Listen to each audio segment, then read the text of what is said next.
એલસીબીનો સપાટો, બટાકાની ગુણીઓ નીચે છુપાયેલો 21 લાખનો બિયરનો જથ્થો ઝડપાયો। વડોદરા શહેર પોલીસની લોકલ ક્રાઇમ બ્રાન્ચ દ્વારા Ahmedabad Mumbai national highway number 48 પરથી વિદેશી દારૂની મોટી હેરાફેરી ઝડપી પાડવામાં આવી છે। શહેરના તરસાલીથી જાંબુઆ તરફ જતા માર્ગ પર નાકાબંધી દરમિયાન પોલીસે એક શંકાસ્પદ આઈસર ટ્રકને અટકાવી હતી, જેમાં તપાસ કરતા સામાન્ય માલસામાનની આડમાં લઈ જવાતો અંદાજે રૂપિયા 21 લાખની કિંમતનો બિયરનો જંગી જથ્થો મળી આવતા પોલીસ તંત્ર પણ ચોંકી ઉઠ્યું હતું। પોલીસે આ મામલે ટ્રક અને દારૂના જથ્થા સાથે ચાલકની અટકાયત કરી કાયદેસરની કાર્યવાહી હાથ ધરી છે। આ સફળ કામગીરી પાછળ પોલીસને મળેલી ચોક્કસ બાતમી કારણભૂત હતી। બાતમી મુજબ એક ટ્રકમાં વિદેશી દારૂનો જથ્થો બાંધાઈ રહ્યો હોવાની માહિતી મળતા એલસીબી ઝોન 3ની ટીમે હાઈવે પર વોચ ગોઠવી હતી। જ્યારે બાતમીવાળી ટ્રક પસાર થઈ ત્યારે પોલીસે ચાલકને વાહન રોકવા ઇશારો કર્યો હતો।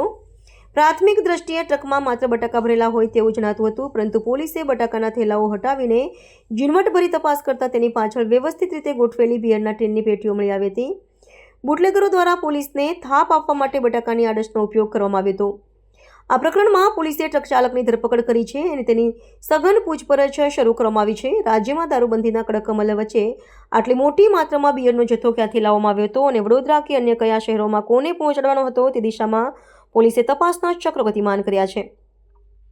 આ રેકેટમાં સંડોવાયેલા મુખ્ય સૂત્રધારો સુધી પહોંચવા માટે પોલીસે તપાસનો ધમધમાટ શરૂ કર્યો છે।